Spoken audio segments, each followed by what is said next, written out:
Welcome to Learnersmate. In this video we are going to discuss the Kalinga War as well as the cause of the war and its aftermath. So let's learn. The Kalinga War was a milestone in the splendid career of Asoka. It took place in 261 BC, 8 years after the coronation of Asoka. A detailed account of this war is known from Rock Edict 13 found at Shahbazgarh in Pakistan. Kalinga was under the suzerainty of Magad till Dhanananda. Kalinga probably slipped away from the fold of Magdhan imperialism when Kautilya and Chandragupta Maurya revolted against the Nandas around 322 to 321 BC. Chandragupta Maurya had never attempted to annex Kalinga during his lifetime. Bindusara had also not fought with the people of Kalinga. So, it was a historic necessity on the part of Asoka to conquer Kalinga. Causes that responsible for the outbreak of the Kalinga War in 261 BC. The powerful neighbour. The Magadhan Empire during Asoka had surrounded Kalinga in the north, west and south. The existence of Kalinga as a powerful neighbour on the border of Magad was definitely a threat to the power and potentiality of the latter. Thus, Kalinga posed a menace to the Grand Magadhan Empire. Before Kalinga rose to that extent, Asoka wanted to defeat and capture it. The imperialistic design of Ashoka. Asoka's invasion of Kalinga in 261 BC appears to have been actuated by his imperialistic designs. By the time of Asoka's accession, the Magadhan Empire had spread over most parts of India. From the Himalayas in the north to Mysore in the south and from the Kabul Valley in the northwest to Bengal in the east, the whole territory was under the sovereignty of Ashoka. An independent kingdom of Kalinga, not very far from the center of gravity of the Magadhan Empire, was intolerable for a warlike king like Chandasoka or Black Asoka. The economic prosperity of Kalinga. There were certain economic factors which had created rivalry between Kalinga and Magad. Kalinga monopolized the overseas trade in the Indian Ocean and gained vast wealth. Her wealth also increased from inland trade. Though the Mauryas had foreign relation with the contemporary Hellenistic powers, they had not maintained commercial relation with them. It may also be pointed out that the Mauryas by that time had not built up a naval power, and the Navadhyaksha, which was superintendent of shipping, mentioned by Kautilya in his Arthasastra. He was in charge of policing the rivers, lakes and seashores rather than building ships for maritime trades. So, the economic prosperity of Kalinga became an eyesore for Magad. The commercial factor. In trade and commerce, Kalinga was a great competitor of Magad. Important trade routes from the Gangetic Valley to the Deccan and further south passed through Kalinga, facilitating her trade and commerce. Though Magad had foreign relation and huge internal resources, it suffered from a commercial crisis due to the lack of trade routes. The existence of flourishing Kalinga with her trade and commerce was adversely affecting the economy of the Mauryan Empire. The stealing of Asoka's jewels by the Nagas. According to the description of Lama Tarnath, a Tibetan author, the Nagas stole away the jewels of Asoka.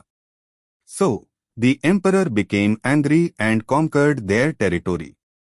These Nagas were identified with the seafaring people of Kalinga. In order to take revenge, Asoka invaded Kalinga. The legend of Karuvaki. A strange story regarding the cause of Kalinga war prevails among the fishermen community of the eastern coast of Odisha. According to this, Asoka invaded Kalinga being infatuated by the beauty of Karuvaki, the daughter of a fisherman and the fiancée of the crown prince of Kalinga.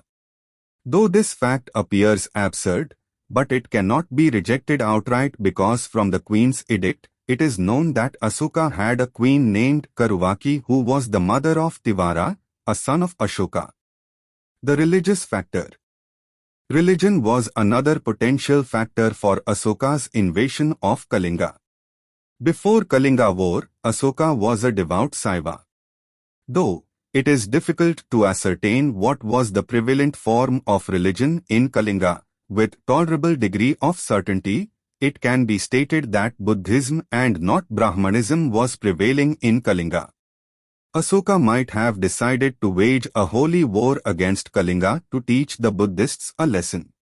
Though nothing concrete is available to the historians regarding the nature of polity in Kalinga during Asoka's invasion and also the state of religion in this land, it appears that Brahmanism, as a state religion, did not prevail here. However, this is a controversial issue. The nature of the Kalinga War. The much-anticipated Kalinga War took place in 261 BC, which is known from Megasthenes' account that Magadhan army during Chandragupta Maurya consisted of 6 lakhs men. Definitely, it would have increased during Asoka. So, with that grand army, Asoka invaded Kalinga from north, west and south. However, the Kalingas resisted the attack vehemently. The war took place on the bank of the river Daya near Dhauli. The Rock Edict 13 mentions the horror of the Kalinga War. The Kalinga War had far-reaching results, which made lasting impact on mankind. The loss of man and material. Each and every war in history almost results in the loss of man and money. There was huge loss of man and material in the Kalinga War. In this war, 150,000 soldiers from the side of Kalinga were taken as prisoners by Asoka, and 100,000 were slain, and many others died out of injuries and epidemic after the war. The war brought miseries not only to those who took to arms, but also to a large number of civil populations. The annexation of Kalinga. With the victory of Asoka in the Kalinga War, Kalinga was annexed to Magadhan Empire and it constituted its 5th province.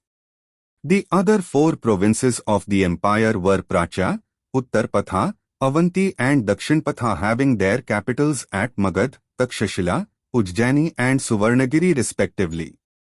Tosli was the capital of Kalinga and the center of political activities for the Mauryan administration in Kalinga. To separate Kalinga edicts of Asoka found at Dhauli and Jaugad enumerate the pattern of Mauryan administration for the province of Kalinga. The change from Chandasoka to Dharmasoka. The horror of the Kalinga War changed the mind of Asoka. In Rock Edict 13, Asoka expresses, in conquering indeed an unconquered country, Kalinga, the slaying, death, deporting that occur there are considered extremely painful and serious by the Devnampiya. This war brought about a great transformation in the heart of Asoka. He was changed from Chandasoka to Dharmasoka with a vow to conquer mankind by conquering the heart of the people and not to win over them by war. The acceptance of Buddhism after Kalinga War. The Kalinga War had brought deep feeling or remorse in the mind of Asoka. It drew himself close towards Buddhism. After Kalinga War, he was converted to Buddhism by Upagupta, a Buddhist monk, or Nigrodha, the 7-year-old son of Asoka's elder brother Sumna, whom he had killed. The president of the Third Buddhist Council. Whatever the fact might be, Asoka accepted Buddhism after the Kalinga War. The spread of Buddhism in India and outside countries. The transformation of Asoka helped in the spread of Buddhism. Buddhism, which was confined to the middle of the Gangetic Valley in pre-Asokan period, suddenly became an all-India religion within a decade of his conversion. Not only in India, Buddhism also spread to different parts of the world. He sent Mahedra and Sanghamitra, his son and daughter respectively, to Ceylon, Sana and Uttara to Suvarnabhumi or Burma, and further, he maintained friendly relation with kings of Greece, Syria, Egypt, Macedonia and Crine by sending missions of peace. Thus, Asoka, being converted to Buddhism after the Kalinga War, was instrumental for the spread of Buddhism from Greece to Burma and from the Himalayas to the Ceylon. The paternal attitude towards his subjects. Asoka adopted a paternalistic attitude towards his subjects after the Kalinga War. In separate Kalinga edicts, Dholi and Jaugad, Asoka expresses himself as such. All men are my children, and just as I desire for my children that they should obtain welfare and happiness both in this world and the next, the same I do desire for all men. This attitude made him a completely benevolent ruler. The growth of art, architecture and literature. An important aspect of the Kalinga War was that it led to the growth of art, architecture and literature unprecedented in the land. Engravement in the edicts, erection of stupas etc. This made the Mauryan art unique in the annals of ancient Indian history. The Pali language which Asoka used in his edicts brought cultural unification of India popular among his subjects. The appointment of Viceroy and Ministers. As the Kalingas had exhibited their violent protest against the Mauryan authority in the Kalinga War, Asoka wanted to give them a healing touch by providing an administrator tinged with mercy and liberalism. Although he appointed a prince of royal blood as viceroy to look after the administration of Kalinga, he also devoted his heart and soul to the smooth running of administration in Kalinga. As per the administration gathered from separate region we found from Dholi, Asoka appointed a body of ministers to aid and advise the Kumara viceroy of Kalinga and to check balance his administrative powers. The appointment of Dharma Mahamatras. In other parts of his empire, Asoka had given authority to the viceroys to appointed Dharma Mahamatras on triennial tours inside the empire to impart religious instruction to the people. In case of Kalinga, however, the viceroy had no such authority. Asoka took keen interest in appointing the Dharma Mahamatras specially for Kalinga. This shows that Emperor Asoka had his personal involvement in the administration of Kalinga even though he had appointed viceroy to look after the administration of Kalinga. The well-organized bureaucracy. Asoka appointed a well-organized bureaucracy to assist the viceroy of Kalinga.